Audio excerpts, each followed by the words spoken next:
Nah, Bapak Ibu Saudara sekalian, dalam Alkitab khususnya di Perjanjian Baru, kita akan berjumpa atau kita menemui satu profesi yang kadang bertemu atau kadang disinggung oleh Tuhan Yesus, dan profesi ini tadi juga beberapa kali juga bersentuhan dengan Tuhan Yesus. Profesi yang dimaksud adalah pemungut cukai. Di dalam Perjanjian Baru itu disebut bahwa ada beberapa pemungut cukai, bahkan jumlahnya sebenarnya banyak. Tetapi dari seluruh Alkitab, maka pemungut cukai itu disebutkan hanya dua saja, saudara.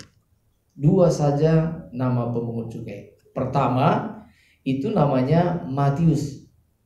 Nama lain dari Matius, Lewi. Makanya disebut Matius pemungut cukai atau Lewi pemungut cukai. Yang kedua adalah yang terkenal sekali, yaitu Sakeus. Dia dikatakan kepala pemungut cukai. Saudara, mari kita baca satu bagian firman Tuhan ini di dalam Matius pasal 9. Kita khusus melihat dulu bagaimana Tuhan Yesus bersentuhan dan memanggil orang yang bekerja sebagai pemungut cukai menjadi hamba Tuhan. Itu dalam Matius pasal 9. Matius pasal 9 kita baca ayat 9 sampai dengan yang ke-13. Matius pasal 9 ayat 9 sampai dengan 13 saya akan bacakan buat kita semuanya. Diberi judul Matius pemungut cukai mengikut Yesus. Dan bagian ini juga ditulis dalam Markus pasal 2 ayat 13 sampai 17 dan juga dalam Lukas pasal 5 ayat 27 sampai dengan 32. Saya akan bacakan buat kita semuanya. Setelah Yesus pergi dari situ, ia melihat seorang yang bernama Matius duduk di rumah cukai. Lalu ia berkata kepadanya, "Ikutlah aku." Maka berdirilah Matius lalu mengikut dia.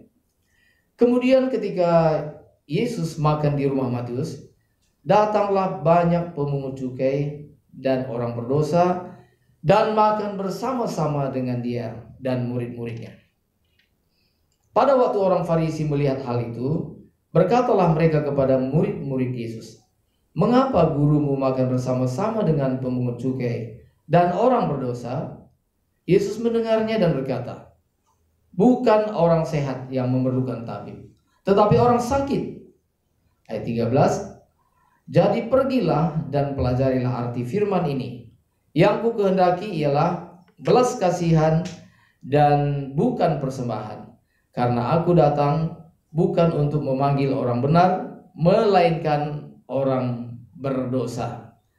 Saudara yang dikasihi oleh Tuhan, hari ini kita membaca di bagian ini saja di Matius pasal 9, itu bagaimana seorang pemungut cukai bertemu dengan Tuhan Yesus.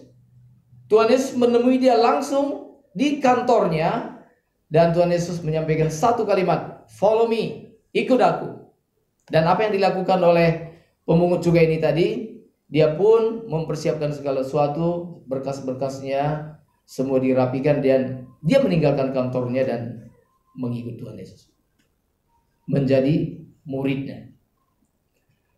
Kemudian saudara, kalau kita lihat di dalam Lukas pasal 19, kita tidak usah baca, nanti saudara bisa baca di rumah. Saya akan jelaskan saja. Maka di sana juga kita akan bertemu dengan seorang yang pemungut cukai, bahkan dia kepala pemungut cukai, namanya Sakeus. Cara Sakeus bertemu dengan Tuhan Yesus berbeda. Bedanya adalah kalau Matius, dia tidak berniat bertemu dengan Tuhan Yesus. Tidak ada upayanya untuk mencari Tuhan Yesus itu seperti apa ya. Dia tidak ada upaya untuk berupaya bertemu dengan Tuhan Yesus. Tapi Tuhan Yesus sendiri yang bertemu langsung dengan dia, yang langsung datang ke kantornya. Sedangkan Sakeus, dia kepala pemungut cukai, Tuhan Yesus tidak datang ke kantornya, tetapi dia yang berupaya mencari itu Tuhan Yesus seperti apa sih, dan dia ingin mencari tahu, dan dia berjuang, dia berupaya supaya dapat bertemu dengan Tuhan Yesus. Dalam Lukas pasal 19 dikatakan bahwa ketika Tuhan Yesus masuk ke kota Yerikho, maka orang berbondong-bondong mengelilingi Tuhan Yesus. Boleh dikatakan mungkin di jalan yang akan dilalui oleh Tuhan Yesus. Saudara bisa bayangkan, sama seperti pejabat presiden yang akan lewat, maka kiri kanan jalan itu tadi sudah dipenuhi orang banyak. Kemudian nanti Tuhan Yesus akan lewat di jalan itu, mungkin melambaikan, dan seluruh orang banyak akan menyerukan, ya, menyebut nama Tuhan Yesus dengan pengagungan. Tetapi Sakeus dia tidak dapat melihat karena badannya pendek. Tapi Sakeus dia tidak habis akal. Dia memanjat pohon. Kemudian saudara, Tuhan Yesus sendiri yang langsung memanggil dia. Sakeus, segeralah turun, karena hari ini aku harus menumpang di rumahmu. Kita melihat saudara, baik Matius setelah dipanggil oleh Tuhan Yesus dan dia mengikuti panggilannya, diteruskan dengan jamuan makan, ucapan syukur. Ucapan syukur. Bagaimana seorang pemungut cukai yang meninggalkan pekerjaannya dan mengikut Tuhan Yesus. Saudara, pekerjaan memungut cukai ini adalah pekerjaan, boleh dikatakan ini adalah perpajakan. Di mana kira-kira tugasnya Matius ini? Ini barangkali saudara, ini pasti di pelabuhan, di di perpajakan di pelabuhan. Itu tempat yang basah, saudara. Saudara kalau mau bekerja, mau cari tempat yang basah atau kering, cari tempat yang basah. Bahkan di pelayanan pun dikenal dengan tempat yang kering, itu namanya, itu tempat yang berair mata. Susah. Misalnya cuma miskin yang dilayani. Kemudian ya pokoknya hidup minim. Itu namanya tempat berair mata. Dimana pelayan Tuhan harus bekerja keras setiap hari, mencucurkan air mata, berdoa kepada Tuhan supaya terjadi pertumbuhan, supaya jemaat diberkati. Itu tempat yang berair mata. Tapi selain dari tempat yang berair mata, juga ada tempat yang bermata air. Nah, di mana yang dilayani itu adalah orang-orang yang berduit, orang-orang yang kaya. Tempat itu disebut sebagai tempat basah. Jadi baik dalam dunia pelayanan maupun dalam dunia sekuler itu mengenal tempat yang basah dan kering. Nah, Matius ini tadi berada di tempat yang basah. Dan Tuhan Yesus memanggil, ikut aku. Kira-kira ikut Tuhan Yesus itu tempat kering atau basah ya masa itu? Pada masa itu saudara, ikut Tuhan Yesus itu tempat kering. Karena Tuhan Yesus mengatakan, serigala punya liang, burung di udara punya sangkar, tetapi anak manusia tidak punya tempat untuk meletakkan kepala. Ini berarti miskin. Orang miskin memanggil orang yang sudah bekerja. Gila nggak saudara? Coba pikir. Tapi panggilan Tuhan Yesus itu sungguh-sungguh adalah panggilan yang berkuasa. Kenapa ya Matius itu seperti dihipnotis begitu? Kalau kita melihat, dia segera meninggalkan meja cukainya itu, meja pekerjaannya itu dia langsung tinggalkan. Tidak ada sedikit pun kita melihat bahwa dia kompromi dulu, mungkin tanya dulu kepada pimpinan, seperti diskusi dulu gitu. Enggak, dia langsung meninggalkannya. Saudara yang dikasihi oleh Tuhan, di sini kita melihat bahwa Matius terjadi satu perubahan dalam hidup dia. Terjadi perubahan dalam hidup dia. Perubahannya itu apa? Salah satu adalah perubahan profesi. Dari orang yang bekerja, yang rutin menerima gaji, dari orang yang mungkin tempatnya itu berkelimpahan, sekarang dia dipanggil untuk mengikuti Tuhan Yesus. Ikut saja Tuhan Yesus, kemanapun Tuhan Yesus pergi. Ini adalah sesuatu yang tidak mudah, saudara. Tidak mudah. Saya ingat saudara, ketika saya pun terjun dalam dunia pelayanan, saya pun sempat juga dulu bekerja gitu. Walaupun tidak lama, mungkin hanya setahun gitu ya. Tapi disitulah panggilan Tuhan datang kepada saya. Immanuel, kata pendeta saya dulu, kalau memang mau melayani, ya tinggalkan pekerjaannya, terjun dalam pelayanan gitu. Nah, jadi saya tanya pendeta saya, jadi kalau saya meninggalkan pekerjaan saya, apakah saya langsung disekolahkan di sekolah Alkitab begitu? Oh, dia bilang tidak. Saya lihat dulu, nah, kamu serius apa enggak? Kamu memang terpanggil untuk melayani Tuhan atau tidak?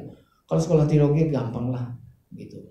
Maka kita lihat dulu gitu. Jadi saudara, tapi dia mengatakan, tapi kalau Immanuel serius, berarti Immanuel harus melangkah, berarti harus meninggalkan pekerjaan dan terjun dalam pelayanan gitu saudara. Nah, entah kenapa pada saat itu ya, saya sebagai seorang yang muda, ya artinya sudah dapat pekerjaan, lulusan SMA dapat pekerjaan, ya tentunya memang penghasilannya juga ya sedang lah gitu ya saudara, bisa menghidupi diri sendiri kira-kira, jauh dari orang tua. Dan jadi saya pun tidak bisa diskusi dengan yang lain, apalagi zaman dulu kan tidak ada handphone dan sebagainya, sudah mudah. Saya betul-betul memutuskan sendiri, dan kalau saya bilang baik Pak, kalau memang itu panggilan Tuhan, saya bersedia untuk meninggalkan pekerjaan saya gitu. Jadi saudara, saya meninggalkan pekerjaan saya, dan yang pertama saya lakukan itu adalah tentunya pekerjaan-pekerjaan yang mulai dari yang sederhana ya, termasuk misalnya ngantar undangan, kemudian juga ya termasuk nyapu, ngepel gereja, nyuci pakaian pendeta gitu ya saudara. Ya itu setiap pernah beberapa waktu itu setiap hari kerja saya itu nyuci gitu ya. Pagi-pagi datang nyuci dulu gitu ya, kadang-kadang nyetrika gitu. Nah itu, nah ada juga orang mengatakan, Immanuel kamu kok bodoh banget sih, kamu udah kerjaan keluar terus itu kerja kamu. Sebenarnya kamu bisa saja melayani Tuhan, nggak usah bekerja gitu. Tapi entah bagaimana, saya keluar begitu saudara. Ya puji Tuhan, waktu seperti itu ternyata tidak terlalu lama, mungkin 1 tahun lebih. Lalu pendeta saya panggil saya, udah Immanuel ini daftarkan, kamu mendaftar di sekolah teologi gitu di Petamburan saudara. Nah jadi kira-kira setahun lebih lah mungkin saya terjun di situ, tanpa ada jaminan waktu itu bahwa ya mungkin bisa sekolah, mungkin juga tidak, mungkin kamu bisa lulus, mungkin juga tidak lulus begitu. Jadi kalau seandainya saya tidak lulus, ya berarti saya udah keluar dari pekerjaan, berarti di pelayanan pun saya gagal, kira-kira seperti itu. Tapi rupanya berlanjut, jadi masuk di sekolah teologi di Petamburan. Itu singkat cerita saudara. Jadi saya pun pernah mengalami, artinya sedikit pernah memahami bahwa bagaimana kalau kita sudah pernah bekerja, lalu kita meninggalkan pekerjaan kita, terjun ke dalam pelayanan, itu membutuhkan penyesuaian yang kadang juga mungkin tidak gampang. Kalau kita udah terbiasa misalnya terima uang setiap bulan misalnya, lalu saya ikut pelayanan begitu, nggak tahu, yang penting ada makan, udah. Saya juga sama sekali nggak berpikir gaji saya berapa, tidak saya pikirkan. Yang penting saya bisa melayani. Ya, salah satu yang pernah saya terima begini saudara, ibu gembala saya mengatakan, itu Immanuel, itu ada buat kamu, itu ada berkat apa? Pengertian berkat pun saya nggak tahu. Itu ada berkat buat kamu, berkat dari Bapak Sianu gitu ya. Jadi saya terima amplop, oh saya terima uang, ini maksudnya uang ini apa ini? Ya itu buat kamu gitu. Nggak ngerti gitu. Oh ini buat kamu, dari siapa? Oh gitu, saya baru ngerti. Oh jadi kalau kita ini bisa juga orang kasih duit kepada kita gitu ya, baru paham gitu. Oh iya, terima kasih gitu. Nah saudara yang dikasih oleh Tuhan, dulu ketika saya bekerja, saya memang sudah mulai aktif ibadah gitu ya. Itu masa muda saya, lulus SMA, saya bersyukur gitu ya. Saya hati saya mulai terpanggil untuk setia ibadah gitu. Jadi dulu waktu saya bekerja, saya pernah bekerja itu di daerah Pasar Kemis saudara, daerah Pasar Kemis. Jadi setiap minggu kadang-kadang saya bawa beberapa teman, ajak ke gereja gitu ya. Nah jadi tentunya karena saya mengajak, ya saya ngongkosi mereka begitu. Ke Pasar Kemis itu 2 kali nyambung angkutan gitu ya, gitu. Tapi saya lakukan dengan sukacita, dan itu saya tinggalkan pekerjaan saya. Nah saudara, saya membayangkan Matius ini saudara, itu lebih lagi daripada yang saya alami. Karena Matius ini mungkin dia sudah berkeluarga, kalau saya belum. Matius sudah berkeluarga, dia sudah terbiasa mungkin hidup nyaman, tapi sekarang dia mengikut Tuhan Yesus. Saudara bisa bayangkan nggak? Tuhan Yesus kan ketika Tuhan Yesus melakukan pelayanannya itu kan penuh dengan tantangan. Penuh dengan tantangan. Kadang-kadang murid-murid itu juga diperhadapkan kepada tantangan, kesulitan-kesulitan. Saya mau tanya kepada Bapak Ibu Saudara sekalian. Ketika Tuhan Yesus menyeberang naik perahu, itu kan bersama-sama dengan murid-muridnya gitu ya. Lalu datang gelombang. Itu perahu hampir nyaris tenggelam. Mereka ketakutan. Saya mau tanya, termasuk Matius nggak di dalamnya? Iya, Matius juga ada. Ada nggak kemungkinan Matius bilang, waduh, ini kerjaan begini, saya udah ninggalin kerjaan, kok kerjaan begini gitu ya, yang nggak jelas gitu ya. Saudara, mungkin ketika murid-murid Tuhan Yesus mengikut Tuhan Yesus, pertama-tama pun mungkin visinya nggak terlalu jelas. Mungkin mereka, tentunya saudara, saya percaya bahwa murid-murid Tuhan Yesus mengikut Tuhan Yesus pasti pertama memang karena mereka kagum, terpesona melihat Tuhan Yesus. Maka yang ada dalam benak mereka itu adalah, nggak masalah, yang penting kita ikut Tuhan Yesus.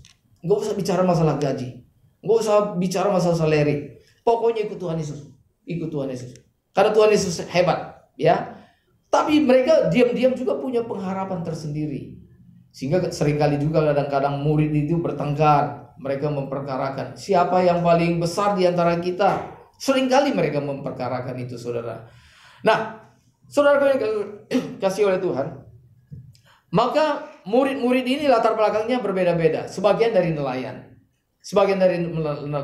dan satu-satunya dari pemungut cukai ini tadi adalah Matius atau Lewi ini tadi yang sudah meninggalkan pekerjaannya.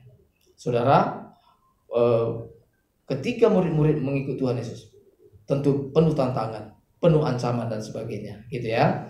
Bahkan motivasi mereka pun sebenarnya sedang dimurnikan.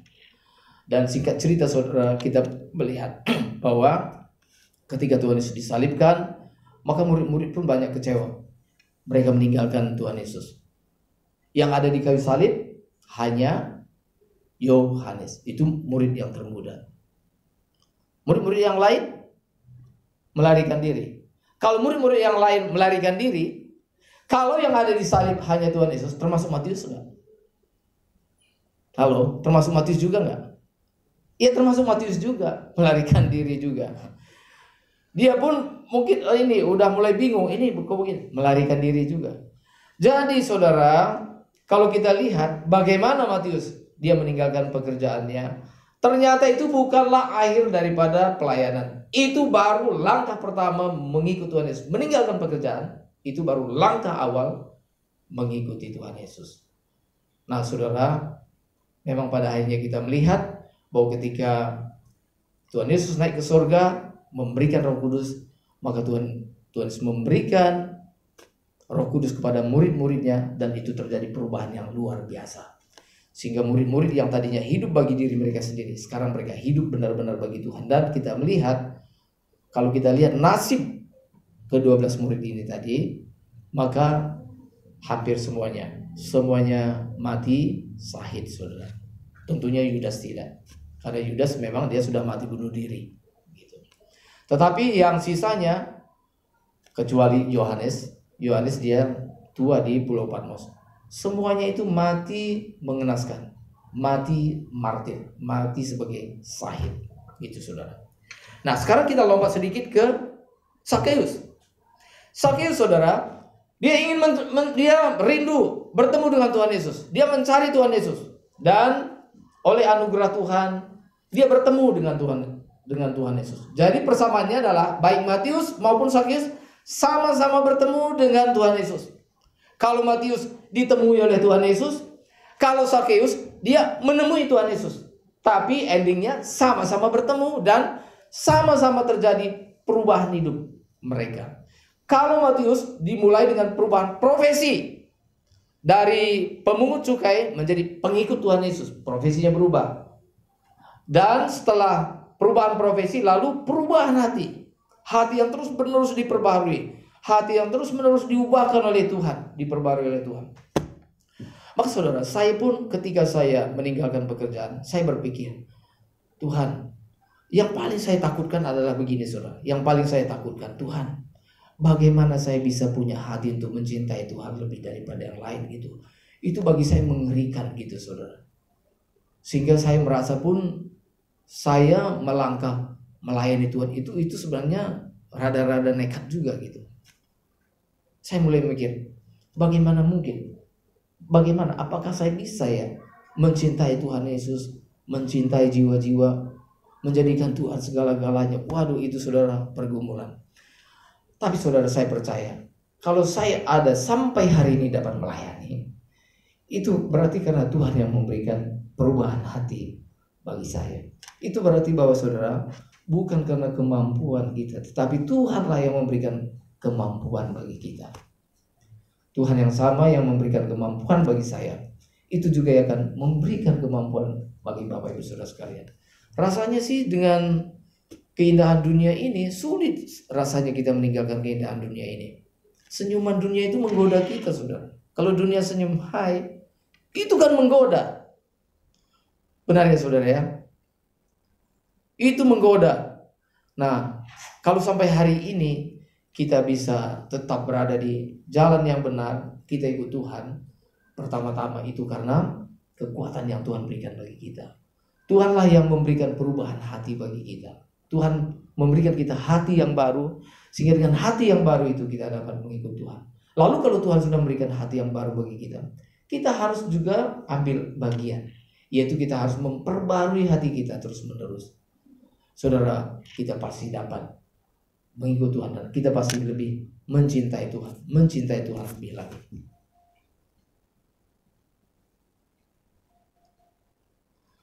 Saudara, saya mau bertanya kepada saudara, seharusnya yang benar mana? Kalau kita mengikut Tuhan, harusnya makin lama makin cinta Tuhan atau makin lama makin kendor? Halo, harusnya kalau kita makin lama makin cinta Tuhan atau makin gak jelas? Jawabannya makin cinta Tuhan. Amin. Harus. Saudara harus lebih mencintai Tuhan hari ini daripada kemarin. Jangan kemarin saya cinta Tuhan kok, hari ini enggak ya gitu ya. Nah saudara, cinta kita itu harus terus dikipas. Kita harus dipelihara. Kita harus, cinta kita itu saudara betul-betul kita tumbuh kembangkan. Nah saudara, sekarang kita lihat Sakeus. Sakeus dia bertemu dengan Tuhan. Terjadi perubahan yang luar biasa dalam hidup dia. Perubahan apa? Perubahan hati. Perubahan apa lagi? Perubahan sikap dalam hidupnya. Perubahan apa? Perubahan karakter. Sakeus mengatakan begini, Tuhan, setengah dari kekayaanku akan kuberikan kepada orang miskin. Boleh tahu? Ini Sakeus ini orang kaya raya, saudara. Tapi Sakeus memberikan satu komitmen. Dia mengatakan begini, Tuhan, setengah dari kekayaanku kuberikan kepada orang miskin. Oke lah ya, kita berandai-andai.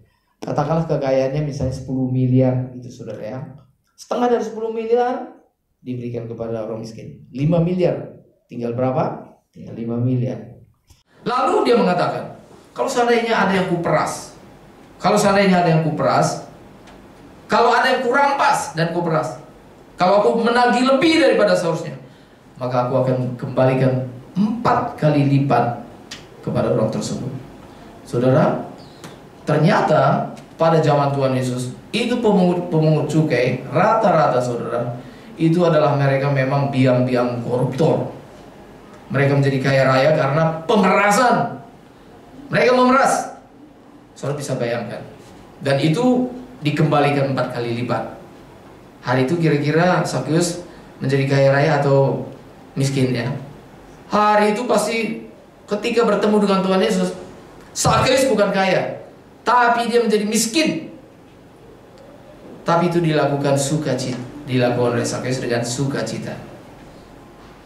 Saudara bisa bayangkan kalau para koruptor sekarang, kalau mereka bertemu dengan Tuhan Yesus, dia bilang, Tuhan Yesus, setengah dari kekayaanku berikan kepada orang miskin, gitu ya. Dan kalau ada yang ku korupsi, kalau ada yang ku ambil, aku akan kembalikan 4 kali lipat, gitu saudara. Indonesia pasti akan menjadi negara makmur.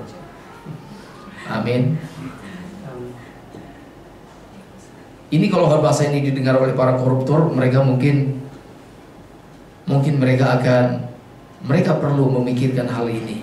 Mereka harus bertemu dengan Tuhan Yesus, mereka bertobat dan hidup mereka diberkati Tuhan. Amin, saudara. Iya. Nah, lalu apa perbedaan Sakeus dengan Matius? Nah, yang berubah dalam diri Sakeus adalah sikap hati, pertobatan. Dari seorang yang rakus akan kekayaan menjadi seorang yang menjadikan Tuhan Yesus harta yang sesungguhnya dalam hidupnya, sehingga dia rela melepaskan segala milik dia. Setengah dari kekayaannya diberikan kepada orang miskin. Kalau ada yang diperas, dikembalikan 4 kali lipat. Sehingga Tuhan Yesus mengatakan, hari ini telah terjadi keselamatan di rumah ini, karena orang ini pun keturunan Abraham. Tapi pertanyaannya, apakah setelah itu lalu Sakeus meninggalkan profesinya sebagai pemungut cukai dan menjadi murid Tuhan Yesus? Ternyata Alkitab tidak mencatat demikian. Itu berarti bahwa Sakeus dia tetap pada profesinya. Dia tetap sebagai kepala pemungut cukai, dari profesi tidak berubah. Tapi apa yang berubah? Yang berubah adalah sikap hati yang berubah. Dari jahat menjadi baik, dari orang berdosa menjadi orang benar. Amin. Itu berarti apa artinya? Pelajaran apa yang kita peroleh dari 2 orang pemungut cukai ini tadi, saudara? Bahwa pertama, saudara, yang Tuhan lihat itu adalah, bagi Tuhan yang paling penting bukanlah profesi kita apa, tapi bagaimana kita menjalani profesi kita masing-masing. Nah, saudara yang kasih oleh Tuhan, ketika Yohanes Pembaptis, dia membaptis untuk pertama sekali di Sungai Yordan, maka dia menyuruhkan supaya bertobat. Bertobatlah kamu dan hendaklah kamu memberi dirimu dibaptis. Lalu saudara, banyak orang yang berduyun-duyun datang kepada dia untuk memberi diri mereka dibaptis. Nah, saudara, mereka mengaku dosa mereka dan mereka bertanya kepada Yohanes, apa yang harus kami lakukan? Maka datanglah pemungut cukai. Dia bilang, Guru, apa yang harus kami lakukan? Kami pemungut cukai. Apakah Yohanes mengatakan, kamu pemungut cukai? Pekerjaan pemungut cukai itu pekerjaan jahat, itu pekerjaan najis. Kamu harus berhenti jadi pemungut cukai. Mulai dari sekarang, bertobat. Apa demikian? Tidak, saudara. Mereka, apa nasihat Yohanes kepada pemungut cukai? Dia mengatakan, kamu pemungut cukai, jangan menagih lebih daripada seharusnya. Itu. Jangan menagih lebih dari seharusnya. Itu artinya jangan korupsi. Kamu tetap jadi pejabat, tapi kamu harus jujur. Kamu tetap jadi pemungut cukai, tapi menagih yang benar. Kerjakan tugasmu dengan benar. Itu yang dikatakan oleh Yohanes. Lalu juga datang tentara, aparat. Dan tentara bertanya, apa yang harus kami lakukan? Kalau kami, apa yang harus kami lakukan? Apa nasihat Yohanes Pembaptis kepada tentara? Apakah Yohanes juga mengatakan, tentara itu kejam, polisi itu kejam, berhenti jadi tentara, mulai sekarang jadi hamba Tuhan, tinggalkan pekerjaanmu jadi tentara? Tidak demikian, saudara. Tapi apa nasihat Yohanes kepada tentara-tentara, kepada aparat penegak hukum? Dia mengatakan, jangan merampas, jangan memeras, dan cukupkanlah dirimu dengan gajimu. Jadi saudara, jadi yang namanya pemerasan yang dilakukan oleh aparat, saudara, baik oleh tentara, polisi, ternyata bukan hanya di Indonesia ini saja, di zaman now saja, tetapi itu berlaku secara universal. Bayangkan saudara, dari zaman Alkitab itu sudah ada pemerasan oleh penegak hukum, di mana mereka yang harusnya menegakkan hukum, mereka memeras, merampas. Jadi perampasan dan pemerasan itu sudah terjadi dari ribuan tahun yang lalu dan di seluruh dunia. Kalau di Indonesia, ya itu baru sebagian. Kalau zaman sekarang, itu pun baru sebagian kecil gitu ya. Nah, itu nasihat Yohanes kepada penegak hukum, para aparat, prajurit-prajurit. Dia bilang apa? Jangan memeras dan jangan merampok. Saudara yang kasih oleh Tuhan, saya pikir kalau firman Tuhan ini didengar oleh aparat, saudara, mereka pasti akan sangat diberkati. Amin. Iya. mengapa para aparat itu, saudara? Mengapa para aparat itu, saudara, suka memeras dan suka merampok? Mengapa para aparat suka memeras dan merampok? Satu kata kuncinya, yaitu karena mereka merasa tidak cukup. Makanya Yohanes mengatakan, cukupkan dirimu dengan gajimu. Dan tentunya firman Tuhan ini juga berlaku bagi kita. Cukupkan hidupmu dengan gajimu. Amin. Cukupkan dirimu dengan gajimu. Bersyukur.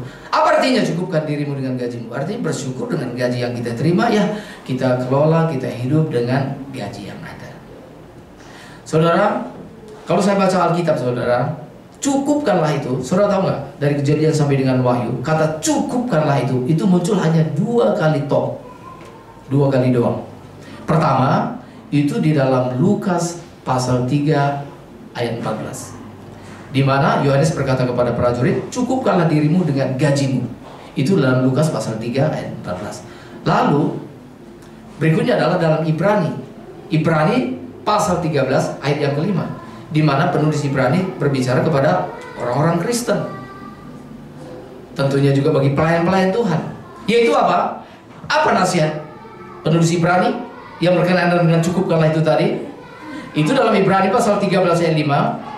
Penulis Ibrani berkata begini, janganlah kamu menjadi hamba uang, cukupkanlah dirimu dengan yang ada padamu.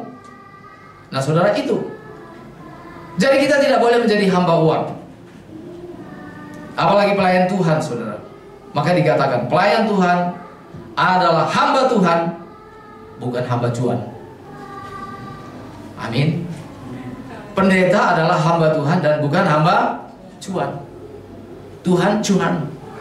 Maka kadang-kadang orang menyanyi, oh Tuhan gitu kan, ya Tuhan.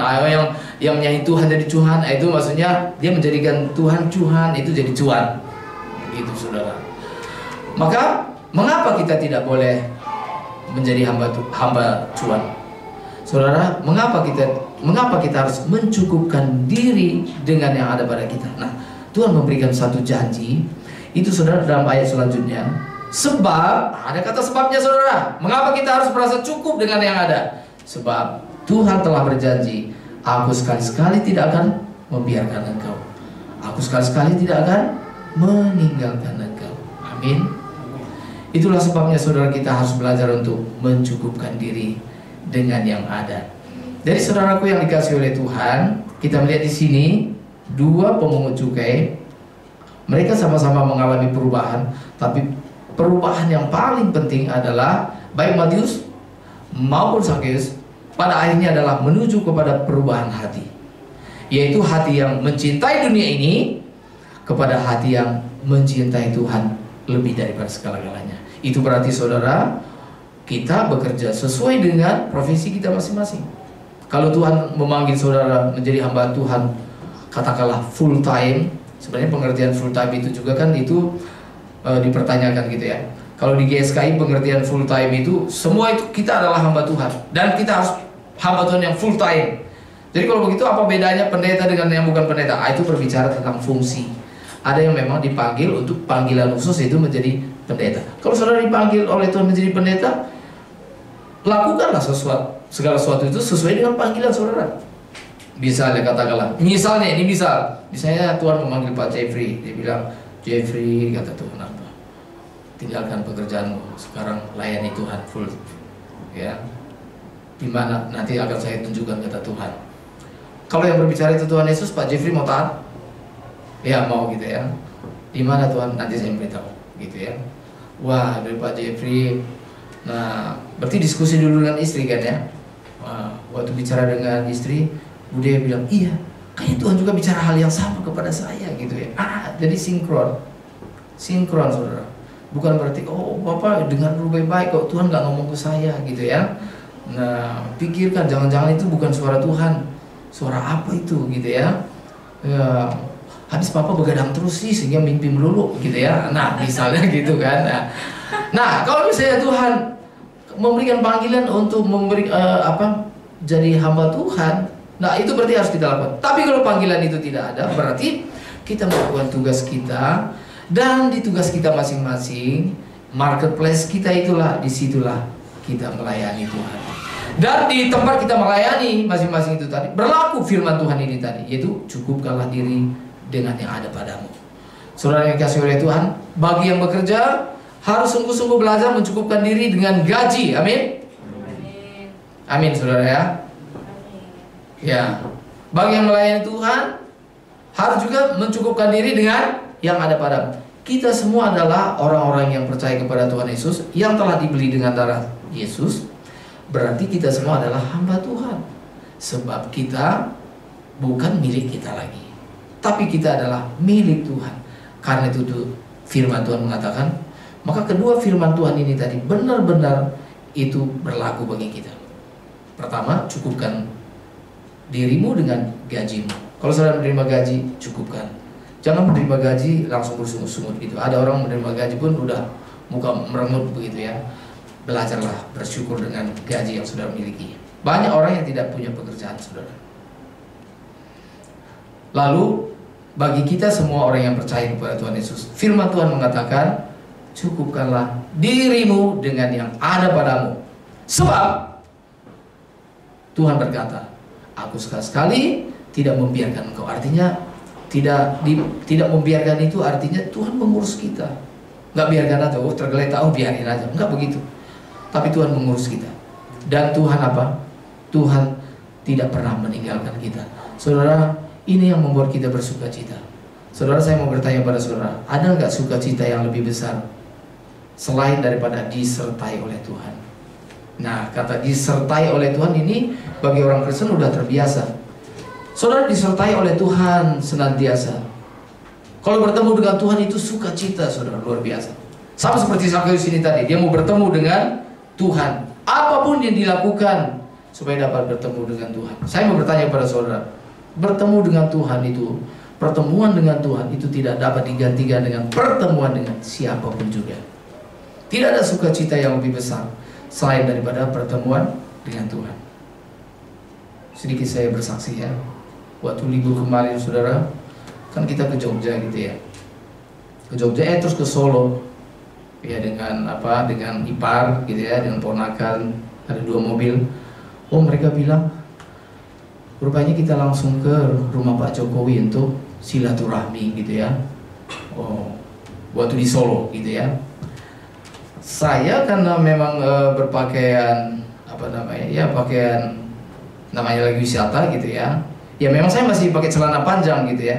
Pakai celana panjang, pakai sandal gitu ya. Pakai baju kaos gitu ya. Aduh, saya sebenarnya merasa, aduh, sekalipun Pak Jokowi sudah tidak jadi presiden, tapi bagi saya beliau itu orang yang sangat terhormat sekali. Dan rasanya, aduh, saya nggak pantas kalau berpakaian begini menemui dia gitu. Nah, tapi rupanya semua mengatakan, ayo kita ketemu ke sana, soalnya semua juga sama seperti begitu gitu. Wah, saya sebenarnya saya sempat bilang ke istri, udah, saya nggak usah deh. Bukan berarti kita nggak mau ketemu dengan beliau gitu ya. Kalaupun itu ada peluang gitu. Saya di mobil, saya tunggu di sini aja gitu. Tapi karena yang lain juga bilang, ayolah ini, waduh, saya mengalah gitu saudara, mengalah. Ya oke, sana gitu. Memang benar saudara, yang diizinkan itu memang asal jangan celana pendek. Kalau celana panjang dibolehkan. Ya, ternyata memang ya suasana Lebaran itu yang penting kita, kalau misalnya pakai celana panjang, pakai baju rap, itu dianggap udah apa namanya, udah memenuhi syarat untuk bertemu gitu ya. Sore-sore, jadi kita ke sana. Mungkin karena sore udah tinggal sedikit lagi gitu ya. Dalam hati saya, apa saya hari ini saya bertemu dengan Pak Jokowi ya gitu ya, yang biasanya ketemu di TV gitu ya. Waduh, terus hati udah dag-diduk juga gitu ya. Waduh, maksudnya dag-diduk senang gitu ya. Waduh, udah antri gitu ya. Nah saudara, ada yang dari luar kota, dari luar pulau, mereka datang antusias sekali. Itu ajudan yang mengatakan ini dari pagi orang sudah antri mau ketemu Bapak Jokowi gitu ya. Begitu antusiasnya gitu saudara.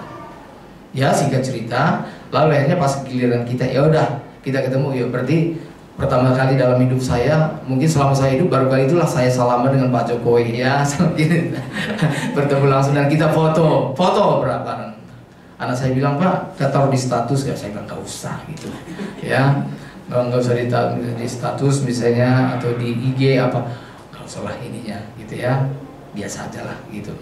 Saya memang termasuk yang kurang suka yang misalnya ya kan ada orang yang ya masih ada orang yang makan lalu pasang status gitu ya, lagi liburan pasang status ketemu ini ya, saya entah kenapa memang saya dalam hati saya kayaknya ini kalaupun saya pasang di status ini kayaknya nggak memberkati, nggak usah gitu. Saudara bisa bayangkan kalau misalnya ketemu presiden saja kita ya, itu mantan presiden, kita betul-betul penuh sukacita. Saudara bisa bayangkan kalau bertemu dengan Tuhan itu kayak apa? Wah, itu tak tergambarkan, saudara. Ya, saya kalau ketemu Pak Jokowi saja, tentunya kita nggak boleh sembarangan pakaian kita gitu. Maka saya setiap pagi kalau saya berdoa pagi itu, saudara, saya bangun, itu saya pakai celana panjang dulu. Saya nggak berani pakai celana pendek menghadap Tuhan gitu. Kalau dulu biasa aja gitu ya, yang penting udah tutup. Tapi rasanya kok nggak pas gitu. Kalau misalnya berdoa gitu, pakai celana pendek gitu ya. Ya. Maka kalau boleh kalau ke gereja jangan celana pendek lah ya. Amin. Ya. Jadi saya ya ini saya katakan bahwa mau bertemu dengan Pak Jokowi saja, orang berjuang, mereka menunggu berjam-jam supaya bisa bertemu dengan Pak Jokowi gitu. Kami waktu itu karena sore mungkin hanya setengah jam lewat dikit saja gitu ya.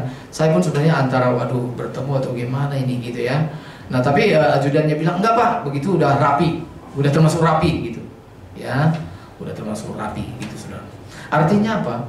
Bertemu dengan Pak Jokowi saja kita senangnya minta ampun. Apalagi kita berjumpa dengan Tuhan, apalagi kalau kita melayani Tuhan, itu sukacitanya tak terkatakan. Amin saudara. Itu luar biasa. Nah, saya ingin mengakhiri khotbah saya ini saudara. Lalu Matius ketika dia mengikut Tuhan Yesus, itu sepertinya yang dibicarakan hanya kesulitan, penderitaan saja. Maka saudara, di tengah-tengah pelayanan murid-murid ini tadi, ada seorang murid Tuhan Yesus yang memang banyak sekali berbicara saudara, yang orangnya belak-belakan. Siapa namanya? Siapa murid Tuhan Yesus saudara yang paling belak-belakan kalau berbicara? Saudara tahu siapa namanya? Petrus gitu ya. Suatu kali Petrus bertanya gini kepada Tuhan Yesus. Ya, dia to the point tanya. Dia bilang, Tuhan, kami sudah meninggalkan segala sesuatu, lalu kami dapat dari Tuhan gitu. Kita udah meninggalkan segala sesuatu loh gitu.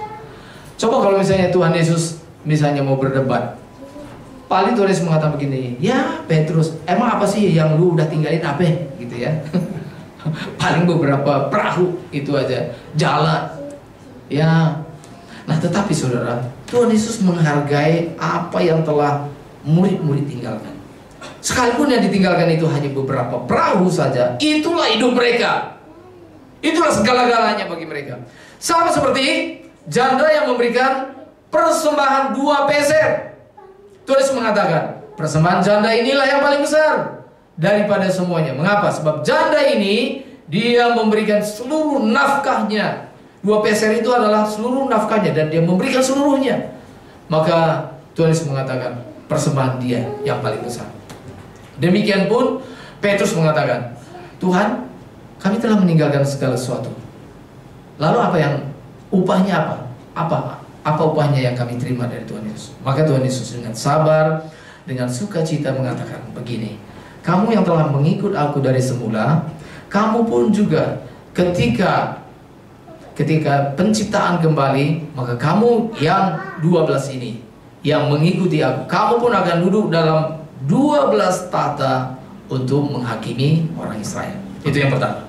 Yaitu berbicara tentang apa saudara? Kemuliaan. Yang kedua yang dikatakan oleh Tuhan Yesus adalah begini. Itu kalau nanti ketika Tuhan Yesus datang sebagai raja, itu kan masih lama. Sekalipun itu pasti akan datang. Amin. Pasti akan datang. Tetapi itu masih lama.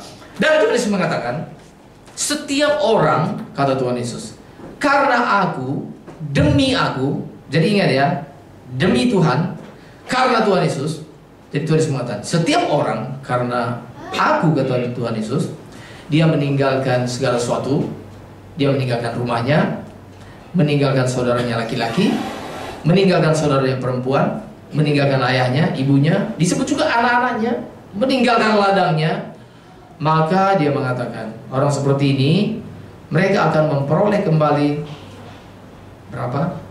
100 kali lipat. Kapan? Nanti di surga? Oh bukan, selagi masih hidup pun orang itu sudah menerima 100 kali lipat. Saudara pernah renungkan nggak? Kalau saudara meninggalkan orang-orang yang tidak sepaham dengan Tuhan Yesus, saudara tinggalkan mereka, maka Tuhan Yesus gantikan. Misalnya saudara meninggalkan saudara laki-laki dan saudara perempuan, maka Tuhan gantikan berapa banyak saudara-saudara baru yang saudara miliki dalam Tuhan. Kalau saudara meninggalkan orang tua saudara, keluarga saudara, maka berapa banyak keluarga yang baru dalam Tuhan yang Tuhan berikan bagi saudara. Sungguh sangat banyak sekali. Maka saudara, kalau dalam Tuhan, apalagi sebagai pelayan-pelayan Tuhan saudara, kita pergi kemana saja, melayani kemana saja, disitulah saudara-saudara kita. Bukankah itu berlipat-lipat? Enggak, nanti di surga, sekarang. Saudara mengalami itu saudara, bahwa saudara memiliki banyak saudara dalam Tuhan. Amin. Berlipat, 100 kali lipat kata Tuhan Yesus. Artinya sangat banyak. Jadi kesimpulannya adalah, apa yang kita peroleh selalu lebih banyak daripada apa yang kita tinggalkan. Yang kita tinggalkan itu mungkin segala-galanya bagi kita. Itu kita tinggalkan karena Tuhan Yesus. Maka Tuhan Yesus memberikan kepada kita 100 kali lipat. Makanya heran sekali saya kalau kita tidak sungguh-sungguh ikut Tuhan, maka saudara kita adalah orang yang paling rugi. Khususnya bagi anak-anak muda nih ya, biarlah masa muda kalian sungguh-sungguh boleh menemukan kebenaran. Kalian bertemu dengan Tuhan Yesus, jadikan Tuhan Yesus jadi harta kalian yang sesungguhnya. Ya, biarlah masa muda kalian itu masa muda yang penuh dengan keceriaan. Amin. Bukan masa muda yang madesu, masa depan suram, tidak. Tapi masa depan yang penuh sukacita karena Tuhan. Itu juga yang memberkati kita sekalian. Tuhan Yesus memberkati. Amin.